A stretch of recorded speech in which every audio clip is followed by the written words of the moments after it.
کا اصول اہل علم نے بتایا ہے کہ 7 سال تک بچے کو سینے سے چمٹا کے رکھو، 7 سال سے لے کر 14 سال تک بچے کو غلام بنا کے رکھو، 14 سال سے لے کر 21 سال تک بچے کو دوست بنا کے رکھو، اس کے بعد 21 سال کے بعد ان کی تربیت مکمل ہو جائے گی۔ یہ 3 مراحل ہیں۔ پہلے 7 سال گود میں اٹھا کے رکھو، اور آج بھی بعض جگہ پہ، یہاں جاپان کے اندر اب انہوں نے اجازت دیا کہ 7 کے 8 سال کے بعد بچہ اسکول جائے گا۔ پہلے 10 سال تک غالباً ان کا تھا، 10 سال تک وہ اسکول نہیں جانے دیتے تھے بچے کو، کہ ماں ہی تربیت کرے۔ سب سے بہتر تربیت کی درس گاہ، آماج گاہ یہی ہے ماں کی آغوش۔ تو یہ جو 3 ساڑھے 3 سال کے بچوں کو ہم ماں اپنے سے دور کرنے کی کوشش کرتی ہے، نہیں، 7 سال بچے کو سینے سے چمٹا کے رکھے اور زیادہ وقت ماں دے، اور عمل سے سیکھتا ہے۔ اس لیے جب کوئی ماں باپ بن جائے تو اپنی عادتیں پرانی چھوڑ دیں اور اچھی عادتیں اختیار کرے، تاکہ وہ عادتیں اولاد کے اندر منتقل ہوں۔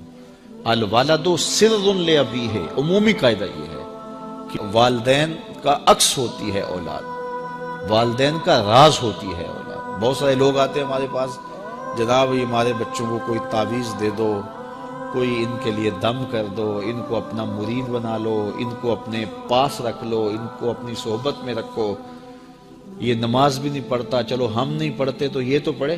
تو میں کہتا ہوں جب آپ نہیں پڑھتے تو یہ کیوں پڑھے؟ یہ کیسے؟ یہ اصول یہ ہے کہ آپ کریں گے تو یہ کرے گا، لیکن آپ کہتے ہیں کہ ہم نہیں کرتے یہ تو کرے۔ ایک چور بھی چاہتا ہے کہ میرا بیٹا ولی ہو، جس طرح آپ ماحول فراہم کریں گے اس طرح کا جو ہے وہ عکس آپ کا اولاد ہوگی۔ حضور نے فرمایا ہر پیدا ہونے والا بچہ فطرت اسلام پہ پیدا ہوتا ہے، فطرت سلیمہ پہ پیدا ہوتا ہے۔ اب اس کے ماں باپ اس کو عیسائی بناتے ہیں، اس کے ماں باپ اس کو یہودی بناتے ہیں، اس کے ماں باپ اس کو مجوسی بناتے ہیں۔ تو یہ عمومی طور پہ ماحول اس کو فراہم کرتا ہے، لیکن فطرتاً اگر اس کو کوئی سبق ماں باپ کی طرف سے نہ ہو تو وہ فطرتاً اسلام پہ ہو، کیونکہ فطرت سلیمہ یہ ہر شے کی اصل ہے۔ ہر انسان پیدا ہوتا ہے تو فطرت سلیمہ میں پیدا ہوتا ہے۔ تو اچھے والدین اچھی تربیت کی ضمانت ہے۔ تو جب کوئی کسی شخص کی شادی ہو جائے تو شادی سے ویسے بھی دین کی تکمیل ہو جاتی ہے، تو پھر اپنی عادات کو بھی بہتر کرے، اور تاکہ آنے والی اولاد نے اس کے عمل سے سیکھنا ہے، اس کے رویے سے سیکھنا ہے، اس کے طرز زندگی سے سیکھنا ہے۔ ہمارا سب سے قیمتی سرمایہ ہماری اولاد ہے۔ بعض اوقات ہم جو ہے وہ سارا دن اپنے کاروبار کو دیتے ہیں، دیگر امور میں دیتے ہیں، اولاد کو وقت نہیں دیتے۔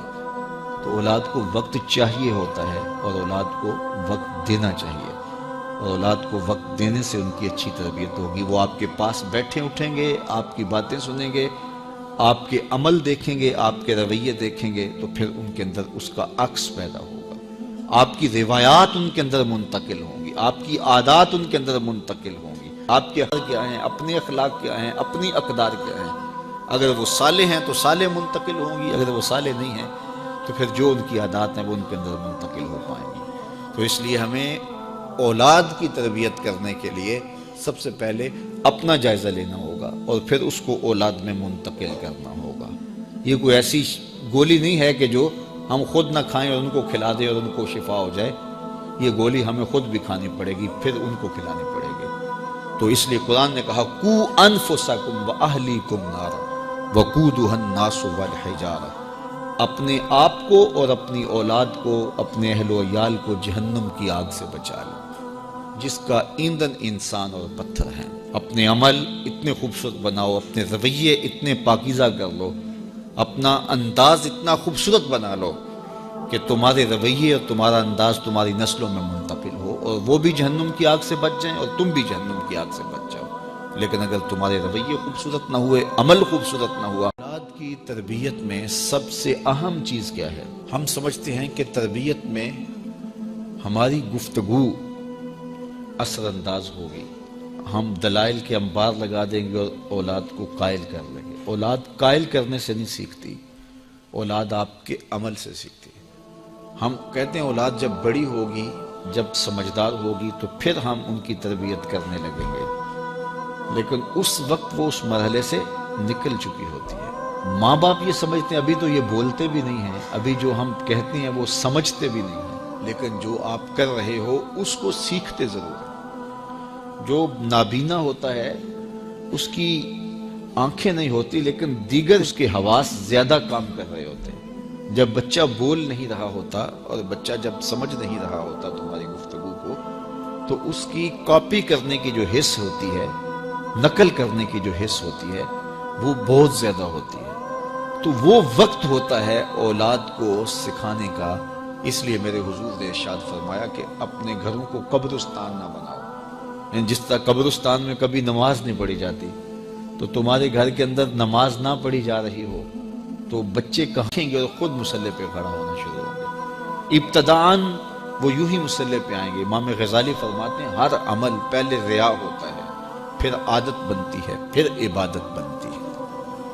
تو پہلے وہ ویسے ہی دکھلاوے کے لیے مصلی پہ آئیں گے، پھر آہستہ آہستہ ان کی عادت بنے گی، پھر اس کے بعد وہ عبادت بن جائے گی۔ اور فرمایا گیا 7 سال کا بچہ، اس کو ترغیب دو نماز کی۔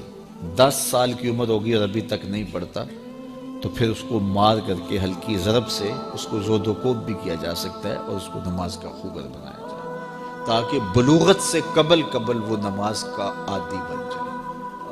اور آپ کو یہ بتاؤں کہ جو عمل بچے بچپن میں کرتے ہیں بلوغت سے پہلے، مثال کے طور پہ نماز پڑھتے ہیں، ابھی ان پہ نماز فرض نہیں ہوئی، واجب نہیں ہوئی۔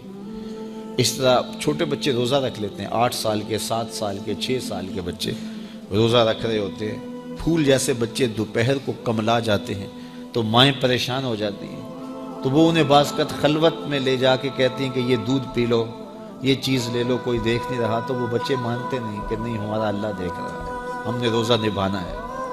تو وہ شام کے وقت کتنے بے دل سے ہوئے ہوتے ہیں، لیکن اس کے باوجود روزہ نبھا جاتے ہیں۔ اس طرح عمرہ کرتے ہیں بچے، حج کرتے ہیں بچپن کے اندر، اسی طرح جو ہے وہ نمازیں پڑھتے ہیں اور دیگر نیک عمل کرتے ہیں۔ تو وہ ابھی تو نہ ان کے لیے نماز واجب ہوئی، نہ ان کے لیے روزہ واجب ہوا، تو وہ بچے بلکہ شب بیداریاں کرتے ہیں، راتوں کو جاگتے ہیں بچے۔ یہ حفظ القرآن جو بچے کر رہے ہوتے ہیں، تو یہ اتنی زیادہ محنت کر رہے ہوتے ہیں کہ آدھی رات اٹھ کے تو اپنا سبق یاد کر رہے ہوتے ہیں اور سارا دن قرآن مجید پڑھ رہے ہوتے ہیں۔ اس طرح سے نظامی کے بچے جو بھی نابالغ ہوں، تو جو بچے ابھی بالغ نہیں ہوتے، تو جو عمل کرتے ہیں وہ نمازیں ہیں، روزے ہیں، حج ہے، عمرہ ہے، یا کوئی اور نیک عمل ہے، سارے کا سارا ثواب ماں باپ کے نامہ اعمال میں درج ہوتا ہے۔